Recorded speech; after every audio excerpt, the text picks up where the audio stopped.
It's been a rough start to the year for Silicon Valley. Microsoft announced Wednesday it would lay off 10,000 employees, or about 5% of its workforce. It joins a list of tech companies, including Amazon and Meta, that have recently laid out plans to reduce staff. Amazon's most recent round of layoffs, which mostly impacts its retail and human resources divisions, started on Wednesday.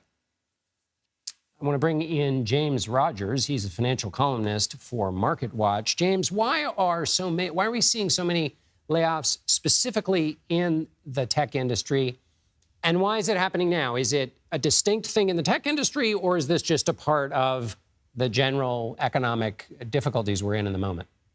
Well, thanks for having me on, John. It's a really noteworthy moment, this, in terms of tech layoffs. These are the most significant tech layoffs that we've seen since, basically since the Great Recession, so in more than a decade. And if you look at Microsoft today, yes, these 10,000 jobs have been cut.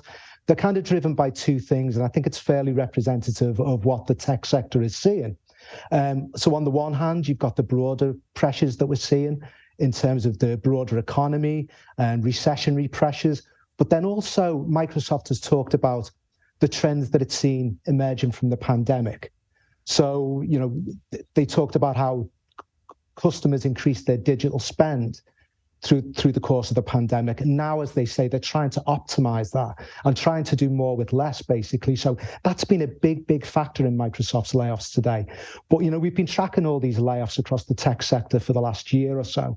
And we're really seeing, like, from a point maybe in the middle of last year, when we started seeing quite a lot of tech layoffs, right through to the end of last year with, Facebook announcing 11,000 layoffs.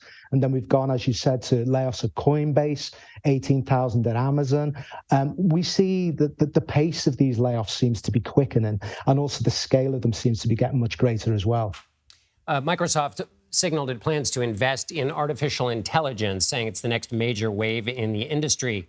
Does that mean investing in the creation of artificial intelligence functionality, or does it mean, in fact, replacing humans with machines or AI software?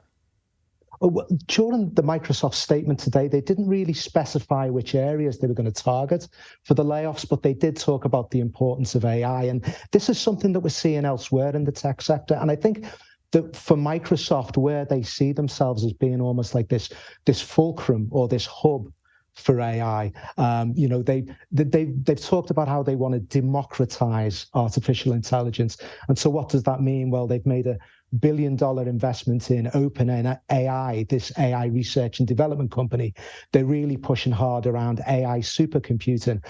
But this week, they also announced the general availability of something called Open Azure AI, where basically companies can come to Microsoft to access AI models that they can then build applications on top of. So I think the way Microsoft sees its future is the center of this world, developing these specific different types of AI applications. I know kind of some of the examples that have been given, it could be, summarizing customer service tickets. It could be, generating content for customers' purchases.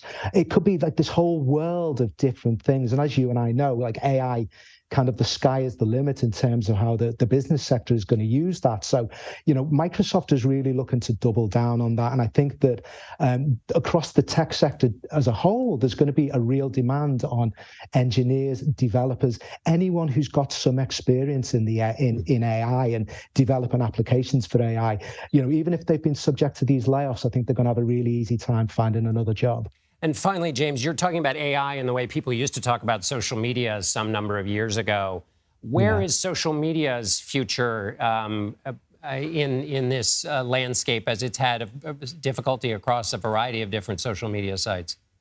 Well, there are so many pressures on social media. And, we talked a little bit earlier about the layoffs at Meta, where they announced 11,000 last year, the first layoffs in the company's history.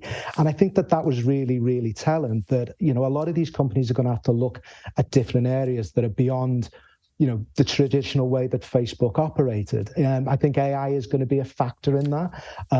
I think that, we're going to see, what we're seeing at the moment is basically a complete reset in terms of how the US tech industry operates. And that's not to say that hasn't happened before. It's kind of part and parcel of how Silicon Valley is. Like, we've been through this before, and I think we'll probably be through it again. Right. Reset, iterate, and move on. James Rogers, thank you.